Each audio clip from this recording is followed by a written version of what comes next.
searching in my house for the different objects that my family had carried. Now, on the screen, this is basically all that my maternal and paternal family carried, and they vary from very mundane things like utensils and small weapons like a foldable knife to quite valuable things like jewelry and money, physical money.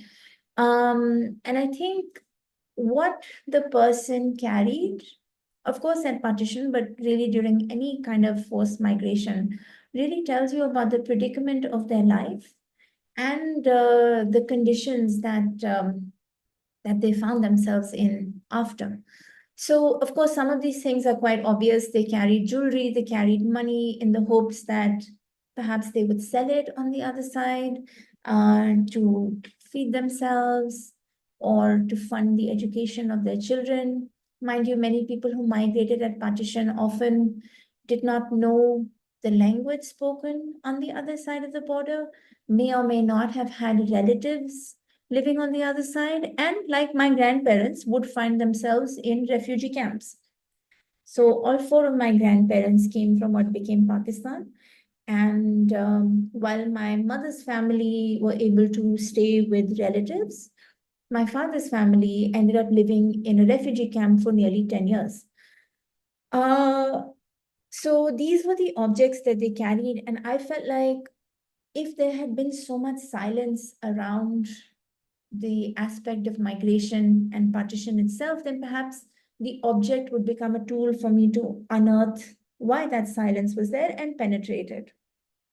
Now, I used the object to begin conducting interviews, and I tried to begin with my family, but if anyone has conducted interviews with their family, they'll realize that it's actually quite difficult to speak to your family. So it's easier sometimes to speak with strangers where you have no, I guess, burden of shared history.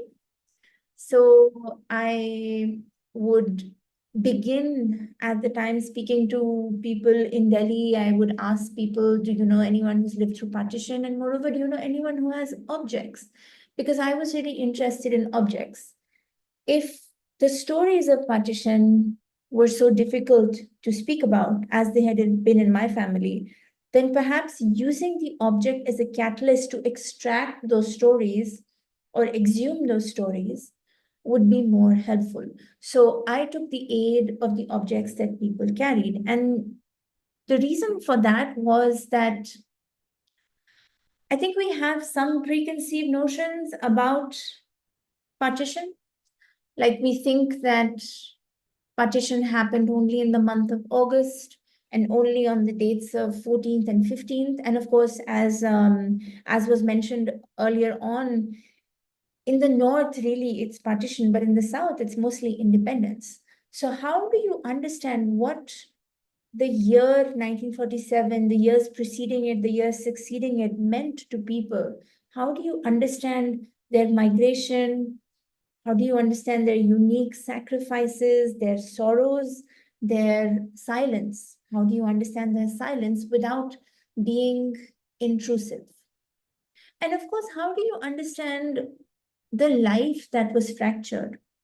I think that was really what was interesting for me to understand how life had existed before partition and eventually how life became after partition, because partition is used by many people, at least in the north, as a kind of divider of their lives. This is what it was like before, and this is what it was like after. So by using the aid of the migratory object, you can really gain insight into the way of life. I'll tell you what I mean. If someone carried an earring, they would say, okay, I brought this earring from, say, Rawalpindi to Ludhiana. I would say, okay, well, you carry this earring. Why did you carry the earring? Who told you that you would have to carry something? Okay, your mother told you. She said carry something precious so you can sell it on the other side. Okay, and how come you didn't sell it? Okay, you found yourself in a camp and you had ration and you didn't think you had to sell it. But how did you find out about partition? Did you read about it in the paper? Did you hear about it on the radio? Oh, you heard about it on the radio. Okay. What channel did you listen to? And what language did you listen in? Okay. Were people talking about it in school, in college? So I guess through the object itself, you start to have conversations about the life someone lived before partition and how they heard about it and what it meant to them. What did they think was going to happen? And I think the minute you start speaking to people, you realize actually how little you know about the event, at least for me. I understood partition in quite a predictable way through the lens of almost entirely through nostalgia, through loss, through pain, through silence.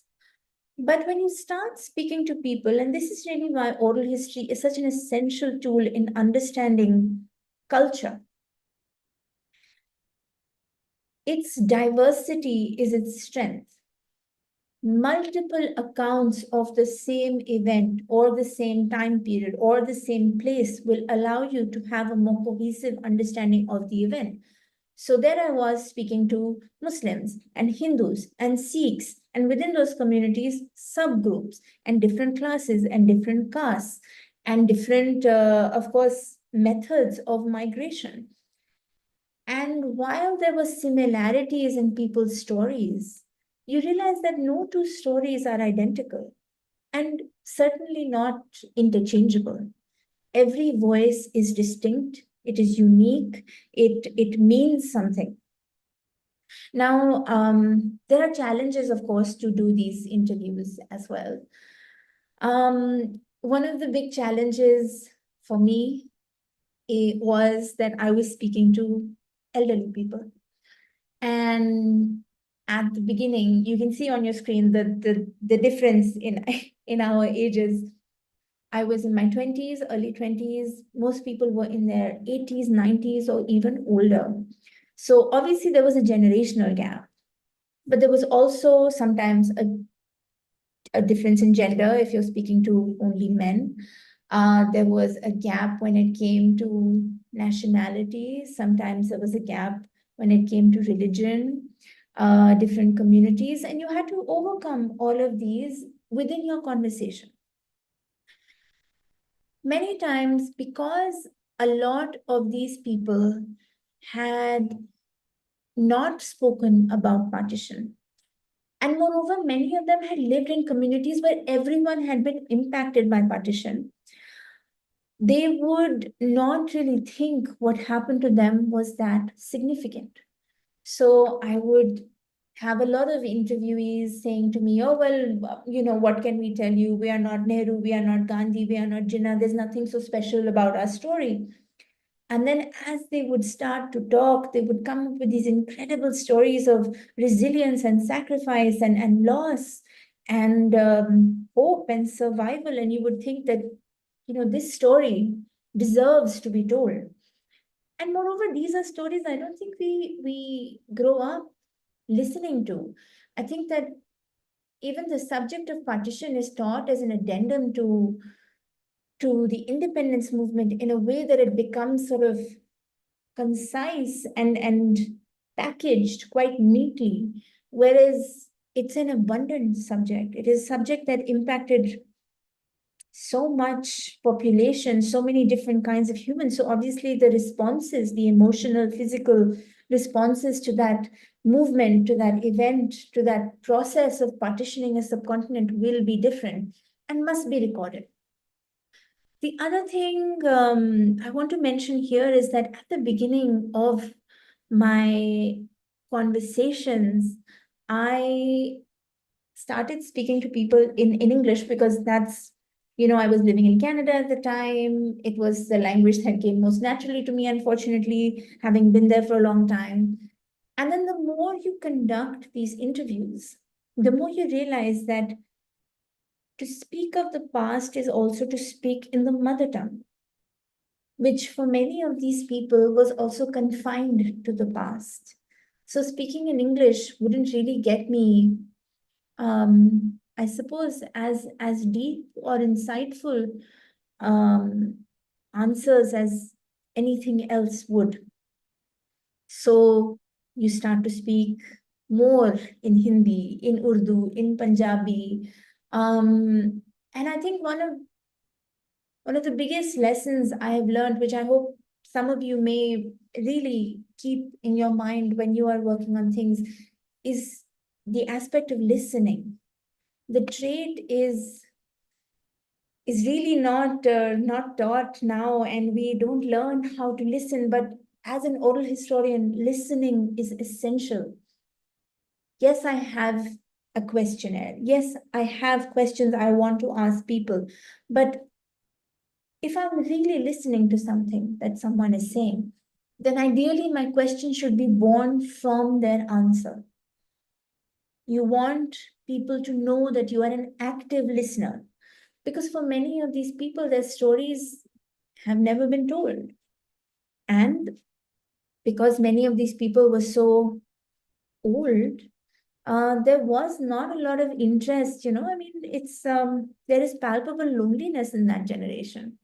So the fact that someone was visiting them, and I traveled all over the country. I traveled in the north, of course, I traveled in Punjab and Bengal, UP, all the way south to Bangalore, parts of Gujarat,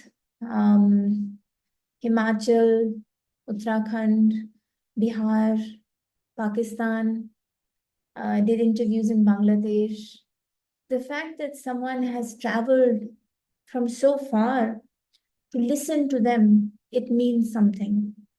And so you should be an active listener in that situation. I think the other thing I realized was that at the time, we were really building a vocabulary of how to speak about partition, how to speak about trauma, what were the words that we should use. And of course, objects helped. They helped very much in building that kind of vocabulary. But the other thing that helped was listening to the silences to infer what they meant. Oral history is, of course, about what is said. You listen to people, you record their stories, you transcribe their stories, but it is equally about what remains unsaid. So, where does a person pause? Where do they change their language? Like, for instance, with my grandparents, they always spoke to each other in Punjabi and always spoke to us in English. Why was that? Where do they say, okay, enough, I no longer want to talk? Where do they pause? Where do they cry? Where do they laugh? Where do they look outside? Why do they look outside? What does that mean? When they say to me, oh, I don't want to talk about that, but you can imagine what it was like.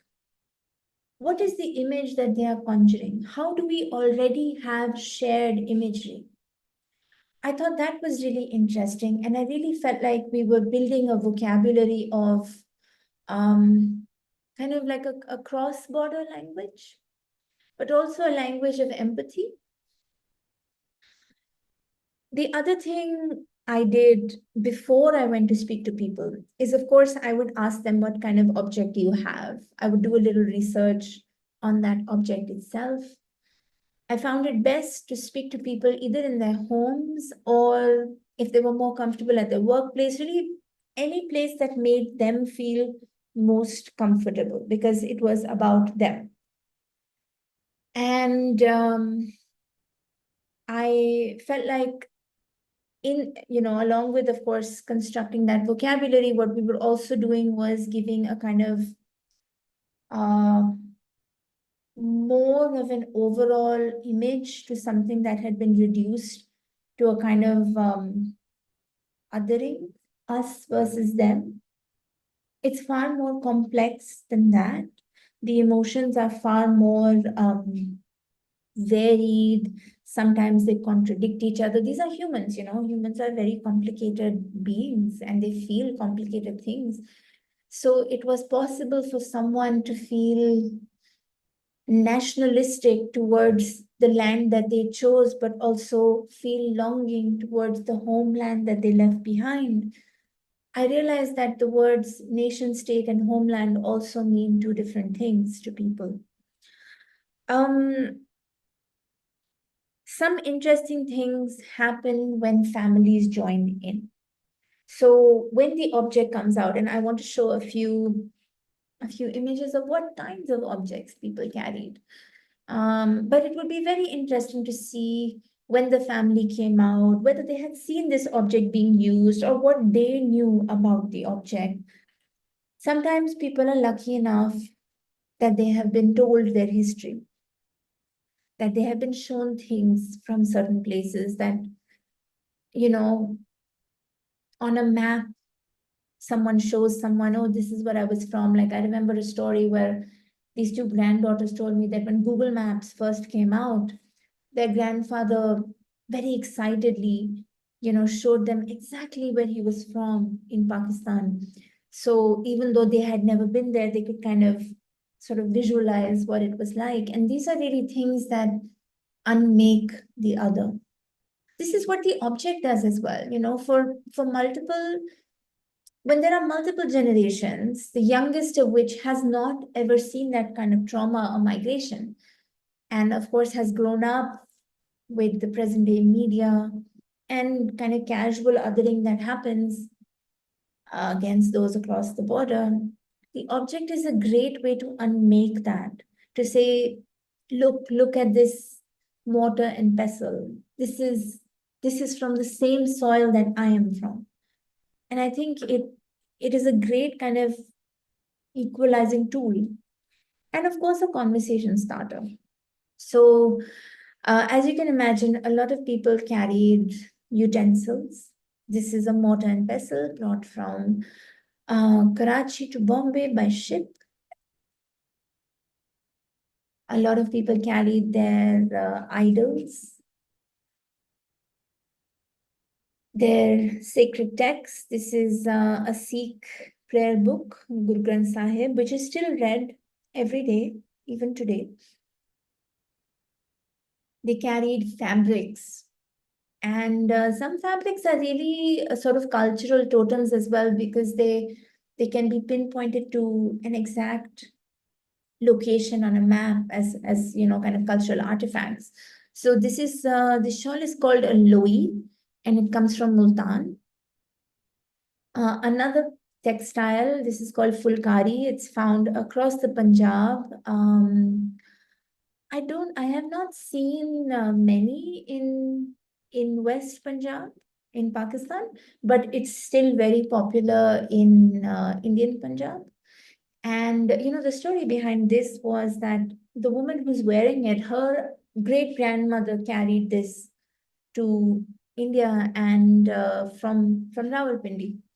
And the month was August when partition was happening, and a fulkari shawl, or this is called a bag. A bag is far larger than a shawl. Fulkari is often made with khadi at the bottom, and then all of these threads are silk threads. So they're quite warm, and it's supposed to be worn in the winter to keep you warm. So it's quite a sizable and quite it keeps you very warm, basically. So, and it's very heavy. So as partition was happening in August, this woman wore this fulkari bag in the heat, in the rain, through sweat, and of course through blood, and brought it to India. And now it is with her great granddaughter in Delhi. It's really quite heartening to see that the object is still used. In many cases, the object is still used. But interestingly, when the object is very, very mundane, sometimes you do need an external person to come and deposit importance into the object. Like, for instance, if it's like a notebook or a college textbook or a pen that someone carried, then I remember when I would go and speak to the family, they would say, well, yeah, it's just this, it's just that, it's not a big deal.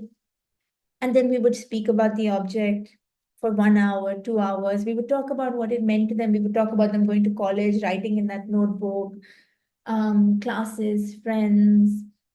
And then at the end of the conversation, if I happen to mention, can I borrow this notebook for my research? I'll return it to you. I just want to, go home and photograph it. They would immediately say, no, no, it belongs to me. It was, carried all the way from such and such city, and no, I can't lend it to you. So I think the value of a mundane object is really interesting because it often changed through the course of our conversation, depending on the kind of story and memory that it was infused with. However, for objects that were valuable, and by that I mean either monetarily valuable or ancestrally valuable or culturally valuable, those would be taken out with real pride almost. Like this object, for example. This is called a khastan, and it was carried from Samana in Punjab to Multan in Indian Punjab to Multan in Pakistani Punjab.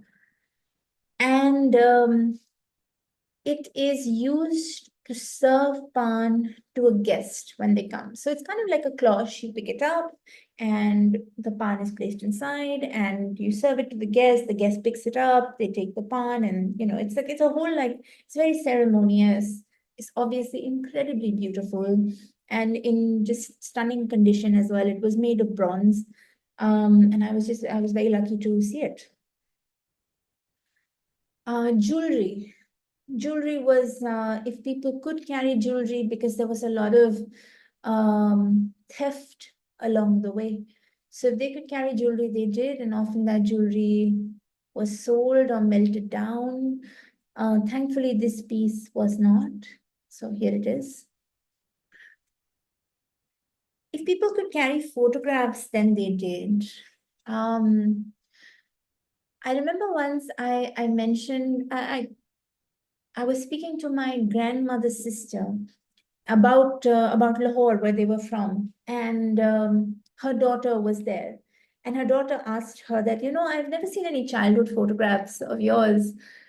And my grandmother's sister, she got very, very quiet and quite sad, and she said, well, I migrated to India at the age of 10. Before that, our house burned down in Lahore, and it feels like everything of my life before the age of 10 also burned down with it. So the earliest photographs I have are from the age of 10. And I suppose that's, I don't know, it's quite a sad thing to hear, but what you can carry becomes also evidence of where you are from and what you have lived, right? And by that, I, of course, don't just mean objects, I also mean like physical scars. I remember interviewing a woman in Pakistan who had a very big bump on her head. And when I spoke to her on the phone, I said that, do you have anything from India? Can I come and see it? And she said, no, no, no, I don't. But, I remember when I was a child in Aligarh, I fell down the steps and I got this very big bump on my head. And I always say that's what I brought with me from India, because I was running to get the achar or pickles or something like that. And so I went basically and I photographed her head because it was, true to what she said, a very large bump. I think similarly, you can speak to things like scars and wounds one got during the actual days of migration. Those also bear evidence and witness to what you lived through. Documents, a lot of people carry documents. This is a British Indian passport, which was valid pre-partition. After partition, there was something called an India-Pakistan passport, which was used for people who could go and visit their family who had been divided on the other side. Also used by Sikh pilgrims whose gurdwaras lay on the Pakistani side.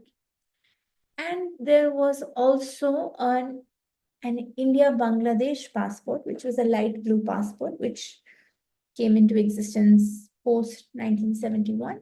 Similarly, for people who had divided families on the Bangladeshi side. Again, photographs. These are really beautiful photographs, actually. Locks and keys. People carried locks, they carried the keys of their houses. This, I think, we see even today, where the word refugee is not a historic term by any means. It's happening in front of our eyes, and more people we see carrying they're locking up their houses and carrying the keys. I remember recording a story where someone told me that he remembered his grandmother having a kind of keychain with 51 keys. And he said that she locked every single cupboard of her house and every single drawer of her house because she was so certain that she would come back after partition. You know, that certainty of returning, that disbelief at not returning. I think this was very true for a lot of people. And I don't think that I've ever read about this in my school textbook or anything, the kind of what partition really meant. You know, in theory, of course, we know what it means, but the reality of it for people was so varied and so visceral that even today, I think when you speak to them, or for instance, when you know, I remember when we were talking about this lock and I held it up and immediately this man said, "This is the lock from my house in Multan and I use it in my house even today." You know, it protected us there and it has protected us here, and it meant something to him. There was so much history seeped into this very ordinary piece of metal that it felt almost like a souvenir from another time. You know, it felt like a totem from another time. um this is very beautiful. This is a scrapbook that someone kept of their home. And in this scrapbook, I remember he showed me with his finger exactly where his house was as well. So obviously, after partition, he has been collecting things from his town where he was born, and he's put together this scrapbook. And it was very moving. It was very moving because it shows that people continue to keep emotional ties to the land, and soil remains a really essential thing to people. Keys again. These are quite beautiful and unique.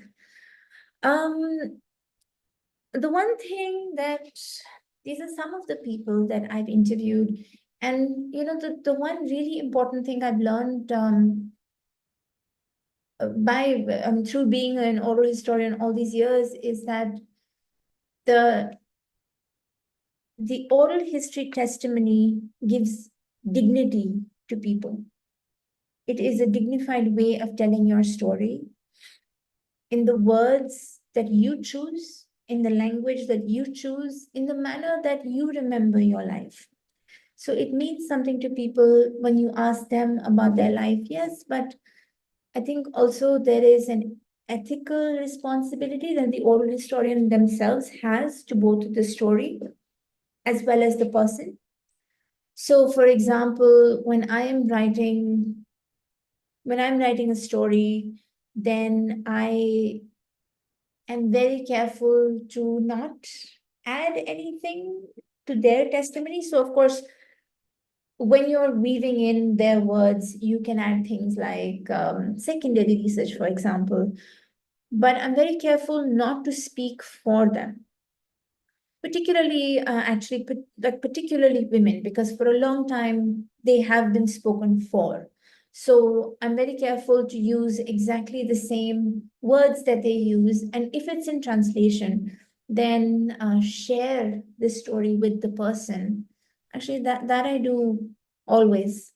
After I write the story, I always share it with the person before it goes either into a book or into an essay or whatever. So the transparency becomes very important. The ethical responsibility towards that interview becomes very important.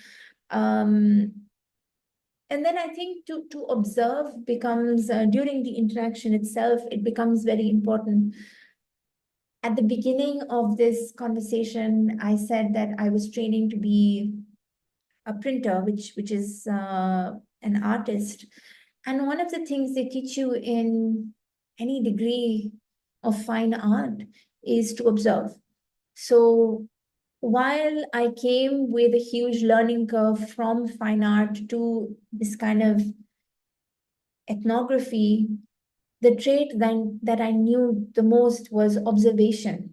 And it really came to my aid because I'm a very detail oriented person, so I look at things very carefully, which meant that whether it is the change in light or the body language or the gesture or the pause, I would make note of that.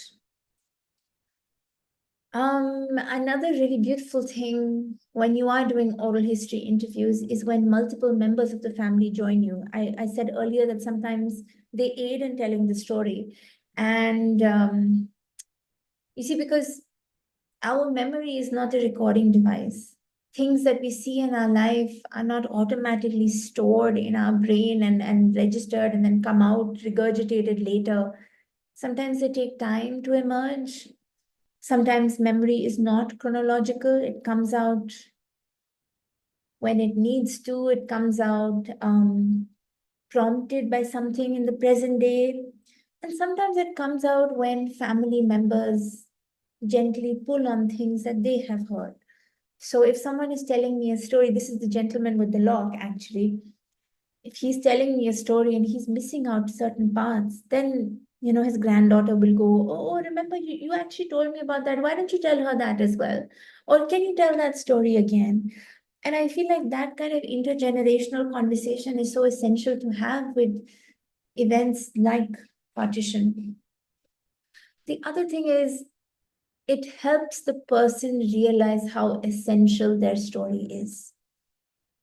Because if, like I said before, anyone and everyone around you has lived through the same thing, then you will think that your story is quite ordinary. But in fact, your job as an oral historian at that moment is to also make them realize how important their voice is, how essential it is to be heard, to be recorded, that it is not just going to be lumped into something of data. There is an individuality to this voice that the methodology of oral history is concerned with preserving. So I think that if in our interactions, people are able to tell that to their interviewees, then you have half the battle won already. So anyone that is hesitant will feel a little more reassured that the story is being recorded um, for a good purpose. The other thing, and I am coming closer to the end of my presentation, but one other thing that I always ask my interviews to do is something that involves two senses, I guess. So something maybe that involves them drawing a map of where they are from or remembering a language, because I feel like it kind of jostles something in their cognitive thinking that it takes them back to a particular time. So here is a lady writing in Urdu. And as she was writing, she was saying every single word. And whatever she forgot, I prompted. And she says, yes, yes, of course, iske baad ye, iske baad ye, iske baad ye. So she said to me, when I said, oh, do you remember Urdu? And she said, do you think it's really that easy to forget your mother tongue? I said, I don't know, show me. So there she was, writing it and speaking it as well. Similarly, this gentleman is telling me about his house in a place called Montgomery, which is Indianized to Montgomery, and now completely changed its name to Sahiwal. And he says, I remember exactly, the house. I remember where we're from. I remember that I helped my father roll up all of our valuables into the carpet and then bury it underneath the house. And he was speaking kind of with his hands and he was so visceral. And I said to him, well, if you remember it so well, can you draw it for me? There he was. He drew it. And at the bottom, you can see it says 15 to 20 days chane. It means that as they were hiding for 15 to 20 days, all they ate at the time were chickpeas, chane. I don't remember what these are, black or white ones. Black ones are higher in iron. and they're more ordinary. So it's likely that that's what they would have eaten. But you see, the intricacy of detail is not something you will find unless you speak to people. And it makes your archive so alive. It's not interchangeable with any other archive because these are stories that are living, they're living history, you know. And I think it's one of the things that makes my job really exciting for me. Again, someone is showing me matriculation certificate that belonged to his grandfather. This is in Calcutta. And there it is. It's so beautifully preserved as well. It's from 1913. How incredible. Floor plans of a house that someone kept. Photographs again. These are my own notes. So as I am recording the interview, I only do audio. I'm not technologically proficient in video. And anyway, if you're doing video, I think you should have a backup audio. Also, because I was interviewing elderly people, having a video camera makes them quite nervous and perhaps not as open as they would ordinarily be with me. So I record the audio, but then I also make notes and I make drawings. So this is one of the pages from my first trip to Pakistan. As you can see, I've made a drawing of someone's chumka and the road I'm on and how it feels to be there. And I think as you are doing your research, keeping notes is really good because it transports you back to that interview and how you felt at that time. When I actually put my interview together, because I'm doing these things for the purpose of writing a book. So my process goes as follows. I would record the interview in whatever language the person is comfortable. If it is a language that I don't speak, I will usually have someone from the family or a friend, their own friend, translate the interview in the room with me. After that, I will translate it to English because I need to write in English. I will do field research, then secondary research about the place that they mention, about the things that we have talked about in our interview, any kind of additional information I need to gather before I start writing. And then I begin writing. These are a lot of steps, but it's the only thing that works for me. I keep a lot of maps because I was writing about migration. I make a lot of migration routes as well.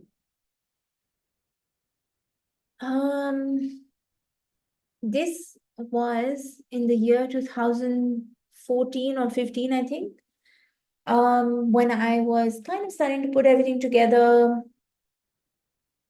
I find it helpful to see my research up on the wall. It makes it a lot more real for me. And then, of course, you can never really forget why you are doing this work because everyone's face is there. The minute you see someone's face, you can hear their voice as well. So it is a good idea just to remind myself that this is a project about humans and their humanity, I guess.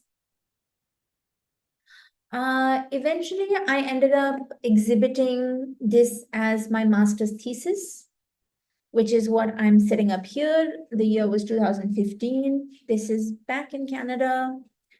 And then I started working on a book. The one thing I have realized as I've gone through this decade is that oral history interviews for me are not transactional. The relationship doesn't end at the end of the interview. I am in touch with every single person I've interviewed. They are real to me. They are, I know their children, I know their grandchildren, I know who's getting married, what's happening, all of that stuff. I think that the intimacy you share with someone when you interview them about any part of their life. It doesn't even have to be something as traumatic as Partition. It can just be about their life, about the work that they do, about the things that are dear to them. That kind of intimacy is rare, and that bond is very sacred. So I firmly believe in keeping the relationship going. So even when my first book about objects was published, I went back and gave copies to everyone that I interviewed. Here they are, some of them reading these copies. Here are more of them reading the copies. And then I have them write in my copy. So my copy becomes a kind of, codex. Thanks for recording these old experiences long forgotten by our people and often deliberately ignored. It's very difficult to put into words how that makes you feel. Also very difficult to ignore that a very elderly person has written that for a very young person. And it means somehow in the course of the conversation, so many divisions between us have kind of flattened to make us very intimate with one another. And this gentleman, the one who's written this, turned 100 last year. He's going to turn 101 this October. And it's kind of incredible to see people read these and learn from it, to see it exhibited in museums and galleries. And I don't know, I can't describe it. Like, this research on partition, being an oral historian, it's changed my life, truly changed my life for the better. People sign on them as well, really beautiful signatures. And this is my last slide. This is the book that I wrote, the first book that I wrote. And actually, my grandmother's photograph was on the cover. So there she is, holding the book. And I will end with that, and happy to take any questions.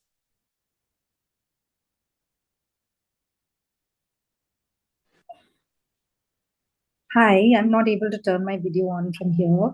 But yeah, the floor is open for questions. And Anchal, that was just beautiful. And I think more than anything, you said it yourself at the end. The thought that I was thinking throughout is that your life must be so much richer. You must be so much better person because you have had this, view into a window into such a rich range of experiences that must have really changed your whole life in every way possible.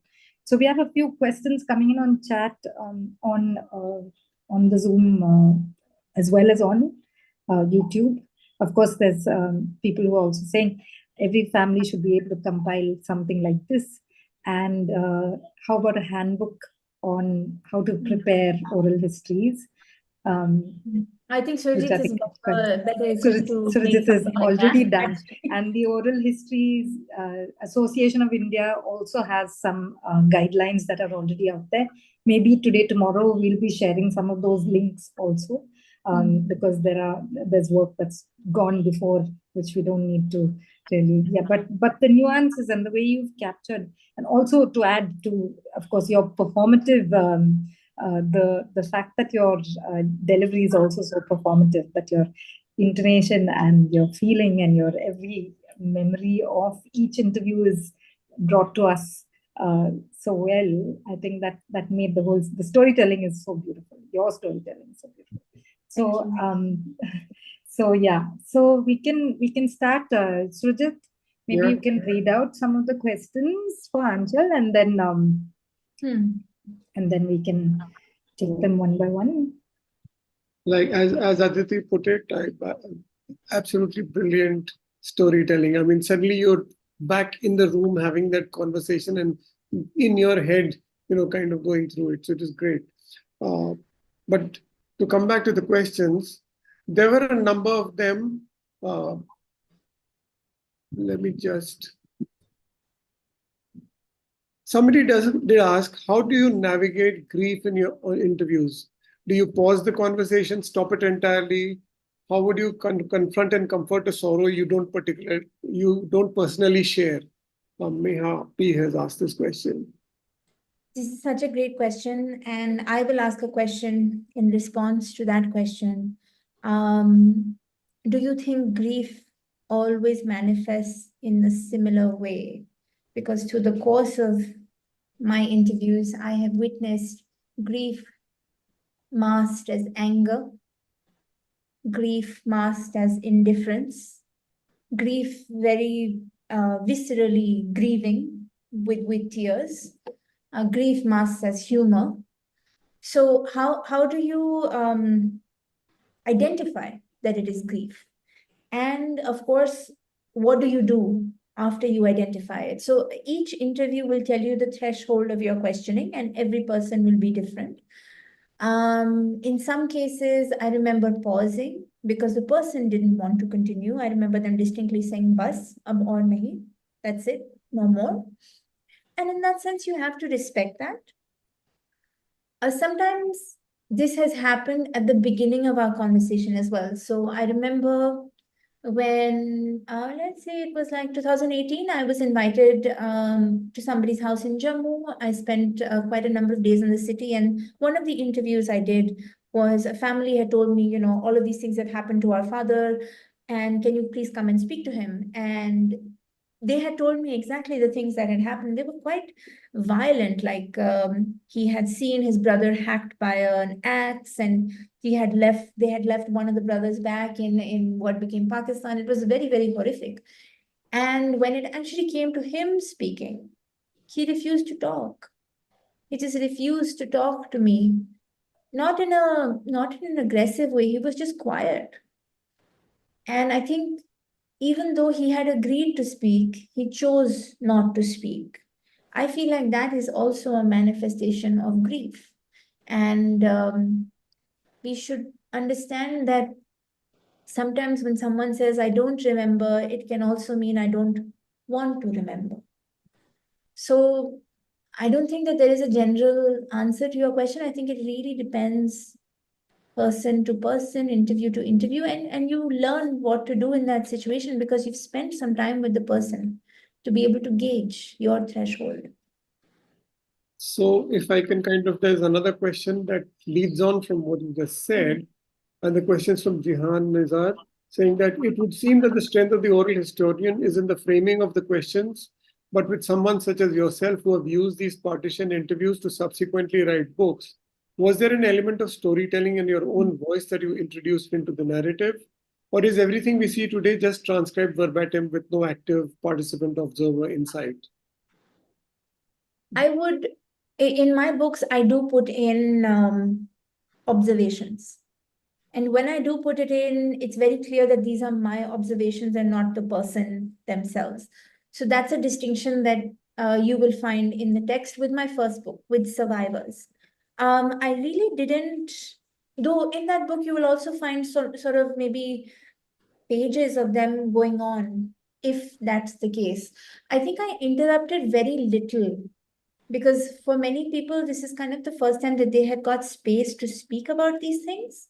So I interrupted or added very little apart from in the text, providing maybe historical context, personal observation, or geographic observations of like where they came from, what that land looked like.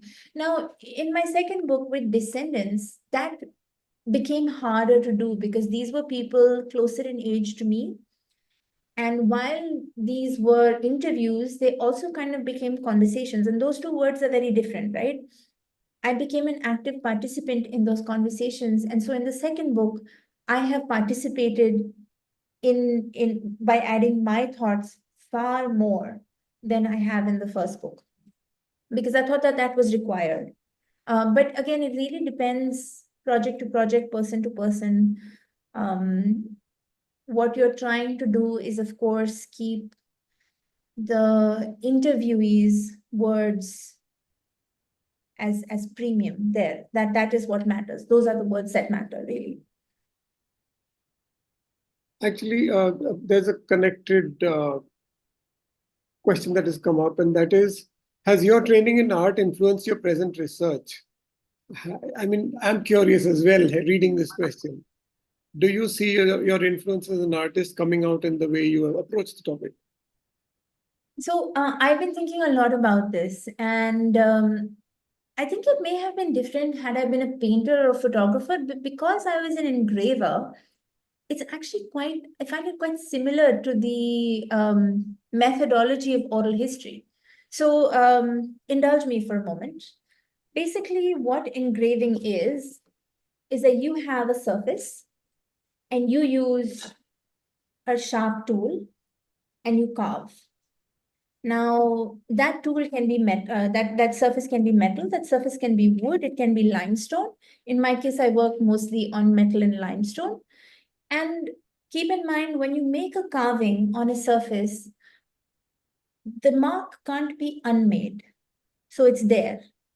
Now, when you are in an interview setting with somebody, you're very, very slowly descending inside the layers of that person. You're making an incision. You're making another incision with another question. You're going in deeper and deeper.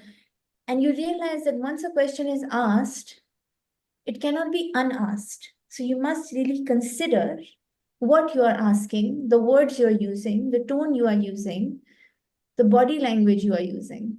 Very similar to being a printer. And the deeper you go, the darker it becomes, exactly like printing. But you will only know once you actually make that incision what your answer or what your outcome or what your darkness in the piece of art will look like. So in that sense, I feel like the training as a printer specifically in the fine arts has taught me the kind of patience and caution that is needed in oral history. And of course, as I mentioned, it has taught me observation that I think I would not have had I not been trained as an artist. Like to recreate a setting visually and in words, I feel like I learned only because I was an artist. That's it. That's a really interesting way of looking at it. The deeper you go, you don't really know what you're going to see till it actually happens. But then I'd like to add one bit to it. Once you go deep and you actually were to make a print of that engraving, then the sharpest, brightest, most pointed images would arise there. Absolutely. Yeah. So it's like, uh, so, so to come back to the whole thing about approaching people's lives, especially moments of pain that they don't really have time to want to think about or time to think about, and you get them to talk about it. What will emerge will be actually something one has never come across before. Often that's the case, right? And Or in a manner or like a way of speaking that has never emerged, a word that has never emerged. And sometimes this is of this is a surprise to the family who is sitting around as well. now a completely different kind of question. The question was, you've worked, what are the challenges that you face while doing cross-border, cross-cultural work? Somebody else also asked about you cross different kinds of borders. Were there differences out there? Can you give us how did you navigate your positionality while doing such work? I think the first thing, and it comes up, I mean, it's hard to ignore, is your gender. No matter where you are, your gender is a challenge. There are just places that women can't go, or if they go, then they are just observed with all kinds of very strangely, and men enter without thinking. So that's the first thing where I just I think very often about places and where I can go vis-a-vis where a male researcher can go and at what time and how we are dressed and things like that.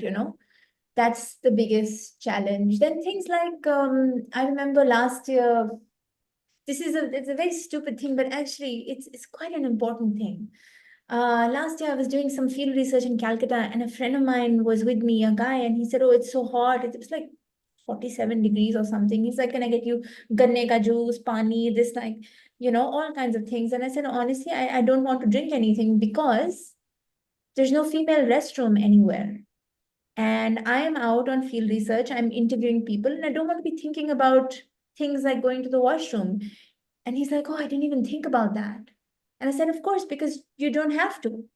So how little consideration is put into generally looking at the world through women's lenses, that I think about that a lot, being out in the field, from cities to villages to small towns, hamlets. These are the things that you consider. Now, but these are like just the practical things. Of course, crossing the borders, physical borders, borders of age, borders of class, caste, all of these things will happen when you're doing work. I think one of the starkest things that I realized when I was doing work in Pakistan was that I was the other. I was the other there. I was different from everybody. And how the other is unmade in those circumstances is really interesting as well. Now, the other is someone who is different from us.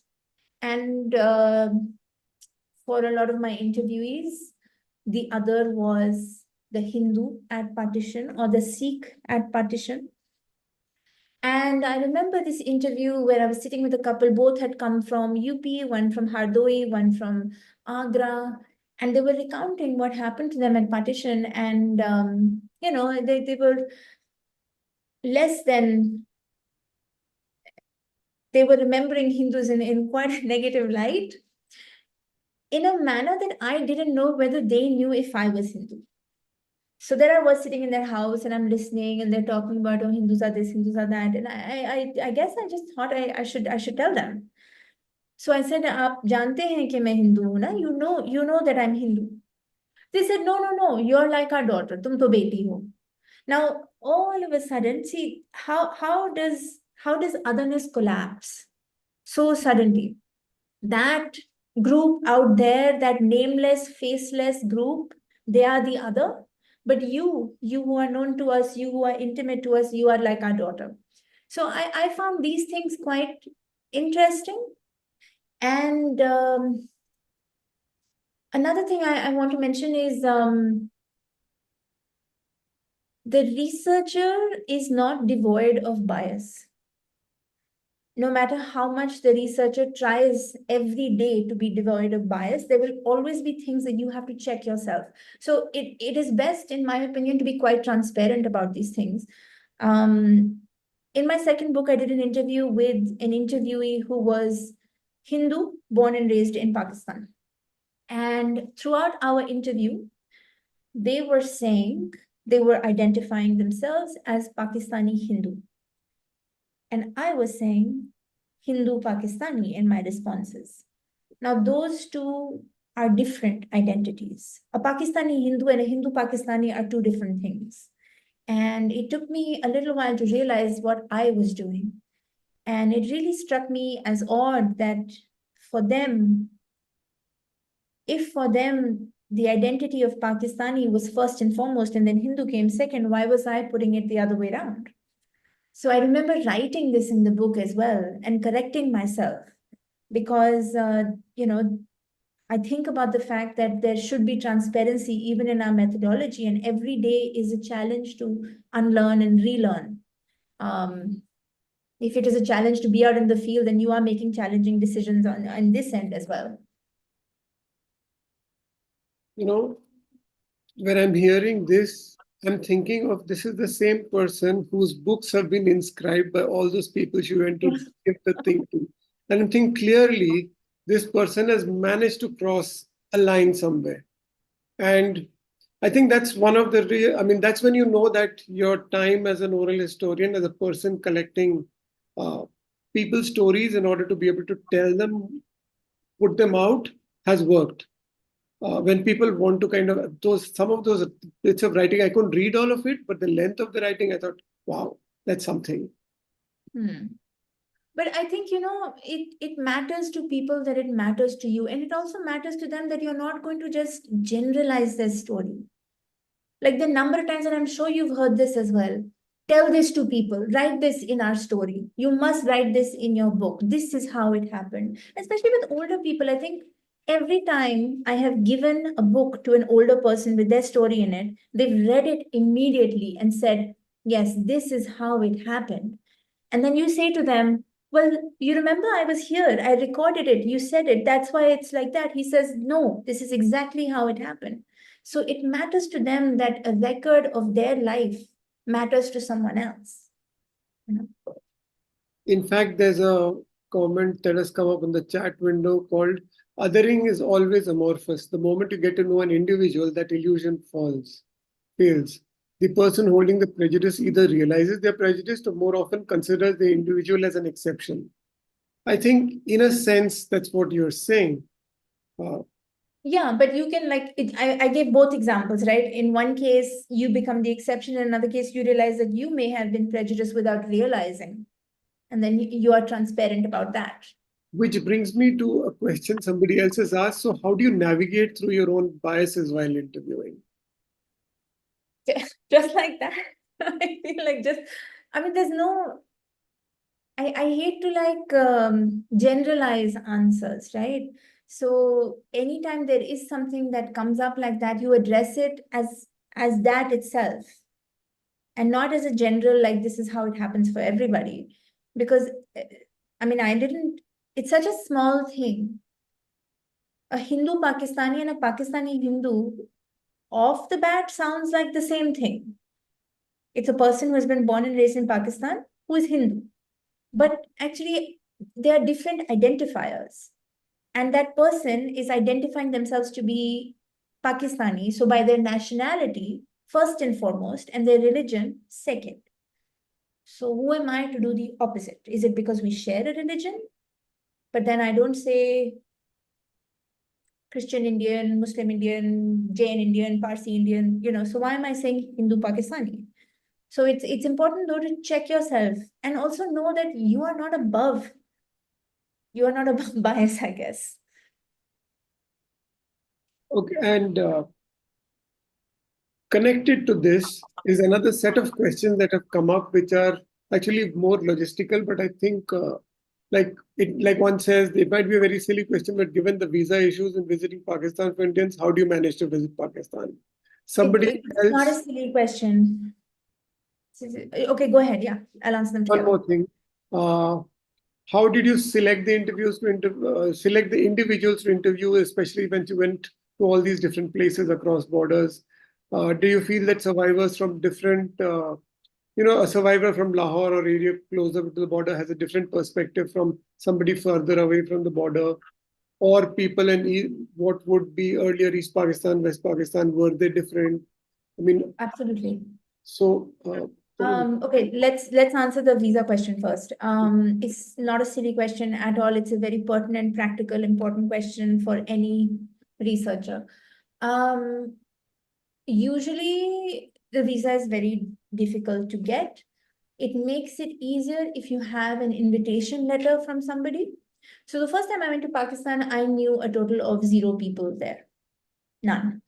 I think my father had some professional contacts there, but no one that I could ask to vouch for me. So what I ended up doing was I ended up applying as a short-term researcher to the Citizens Archive of Pakistan.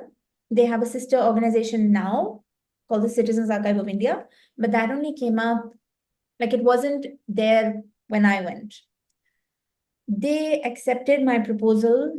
Then they wrote me a letter saying that we will vouch for you. You basically need someone to be responsible for you during your time there. And they ended up also introducing me to people because I didn't know anybody. And it was really helpful because in India, it was so difficult to find people. To find people who had migrated is not that hard, but to find people who had migrated that still had objects, that was really the key, right? It was quite difficult. So to tell the Citizens Archive, I'm looking for such and such people that should have objects and have migrated from India before or during partition, narrowed their search down, and they were able to help me quite a bit. So not a silly question, and it's not easy either. How did I choose the interviews? I chose the interviews for the first book based on the object. I wanted a balance between male and female, different religions, and the object. And not just the object as variety of object, but also what story is the object telling. Now, this meant that a lot of people that I interviewed could not be included in the book. So I remember keeping those interviews aside and using many of them in my second book as well. So nothing really gets wasted. In the introduction of the first book, I used vignettes from these interviews as well. But for me, no story is a wasted story. People in different regions. Yes, the stories are definitely different. Not just the different regions, whether you're close to the border or not, but urban and rural interviews will also be very different. Interviews of men and women will also be very different. Interviews of siblings, those will also be very different. Of course, the example you gave, Surjit, of East Pakistan and West Pakistan, completely different.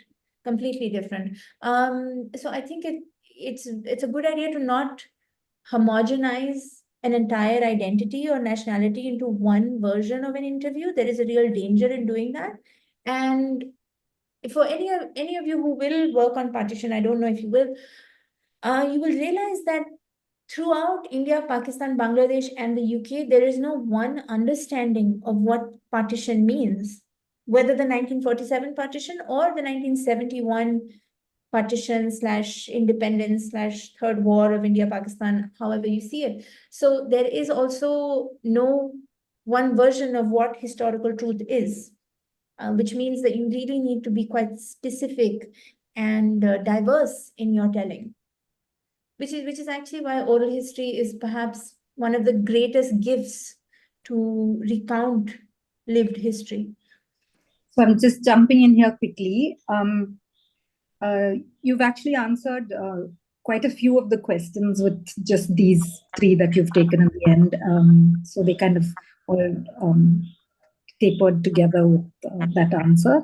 But your point that you just made about oral history and capturing history per se and all of these different perspectives, we keep coming back to this same question from our listeners. How important is authentication in the oral history prep work?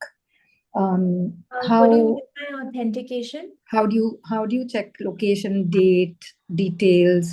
What else can you verify through research while preparing oral histories? Okay, so we've addressed this in several sessions. Even with the journal project, we've faced some of these questions around the so-called fact. So what is it that you have for people who are wondering why this oral history is shaky and not so pakka as they think it should be? I wonder why people never ask that question when they go into an archive. Like when you go into an archive and you're referring to a document, no one asks, oh, is this real? Somebody was employed to work on that archive. Someone created it at a certain period of time when a particular ruling party or monarchy was in place. But no one seems to ask that question when it's a written document. However, for countries like ours in the subcontinent, which are based on oral testimony and oral tradition passed down from one generation to another, which is literally seeped into our bones and body, we have to verify the voice. The written archive is just one version of the truth. And so the oral archive is yet another version of the truth. They have to work together. Archival history and oral history have to work together. And when it comes to verifying things, yes, there are ways you can verify. Like I heard some stories from the Mirpur area of what is now Pakistan. And the first time I heard a story from that region, I thought it was barbaric beyond belief. And I said, no, there's no way that this stuff can happen. And there's no way that I can't find any written record of this. Immediately we go to written record to find truth. No, there's no way that this can happen. Looking for record, can't find record. I found a self-published memoir by somebody. Okay, it verifies what this interviewee that I have recorded has said, almost verbatim, which means that two people who were from a similar area saw almost identical things. Okay, maybe two is not enough. A third person says the same thing. I spent time in Jammu, where a lot of Mirpuris live. Fourth person says the same thing. Fifth person. I go to Jaipur, where another large chunk of Mirpuris live. 6, 7, 8, 9. All these people can't have colluded with one another to say the exact same thing. It is obvious that something has happened, something so barbaric that it wasn't even recorded. And then where do I find the record? In the International Red Cross that published one report on it. So just because it's not recorded, just because someone is saying it verbally, doesn't make it unverifiable. And I mean, I guess like at the beginning when I started this work, I really wanted to answer this question because yes, how do you verify? But now actually I'm not so interested in it because if I can go into an archive, like let's say I go into the British Archive, the British Library, and I refer to a document that has been written under the British Crown, and I say, okay, I'm going to reference this, then why is what my grandmother is saying and my uncle and my aunt and my whatever neighbor is saying, why is that not an equal source for me to, take, I guess, cite in my work? So now I don't know, this question of verification, it comes up a lot. Yeah, I wonder, Sujit, if it comes up to you a lot as well. Actually, what's coming to my mind right now, hearing you, is like the need to write fiction, which you've also ended up doing, because I think that helps connect things together, at least for oneself. I think that's what people think, right? People think that when you're recording people's stories, you're recording them for fiction. But no, this is testimony. This is eyewitness testimony. In fact, whenever in our lifetimes there is a truth and reconciliation project between the countries of the subcontinent, when survivors will no longer be alive, it will be people like oral historians whose word will be taken as first-hand testimony. So if that is not true, then I don't know what is. But I'm not saying that you don't need to refer to historical archive. I'm saying that we need to work together. Like both sources need to work together. I would totally agree with you on that level that both sources need to work. I mean, that is why you also talk about research.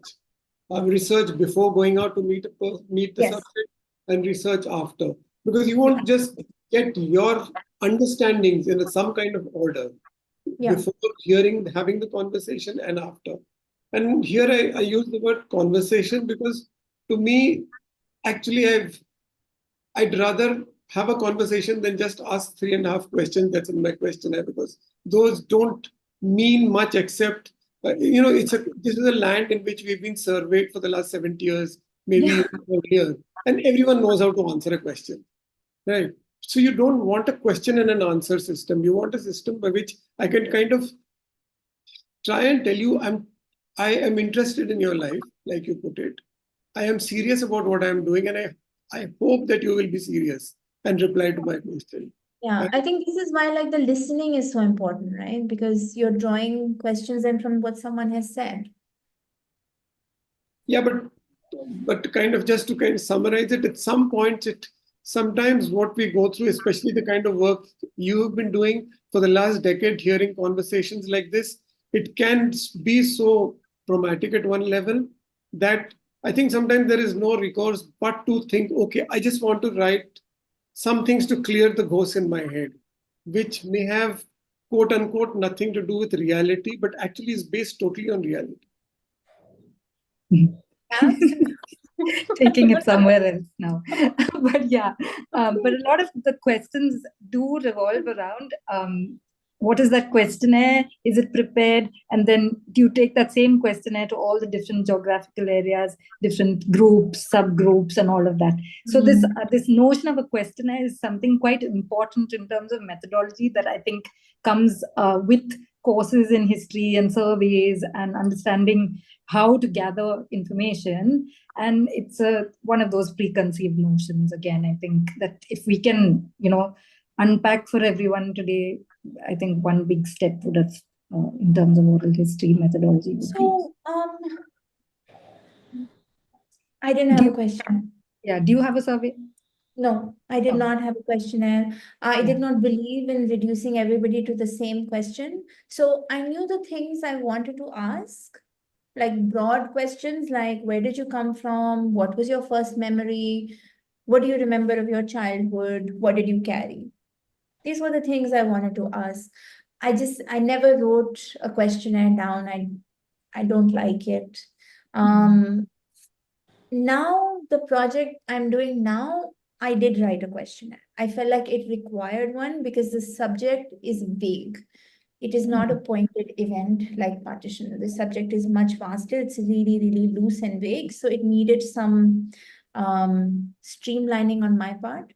But for all these 10, 11 years, I never had a questionnaire when I went to speak to somebody. Also, I feel like I had the independence not to have a questionnaire because I was not associated with a museum or an archive. I was an independent scholar, and I, in a large sense, was not really answerable to anyone apart from my interviewees.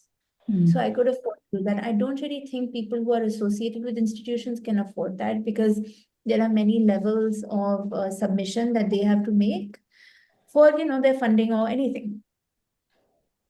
Actually, that takes me to a question which somebody had asked, like, how did you do this project?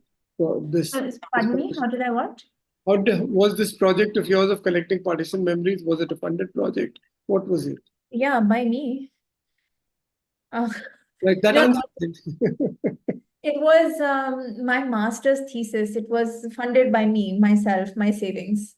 Actually, I didn't, the thing is, I didn't actually think that it was going to be such a big project.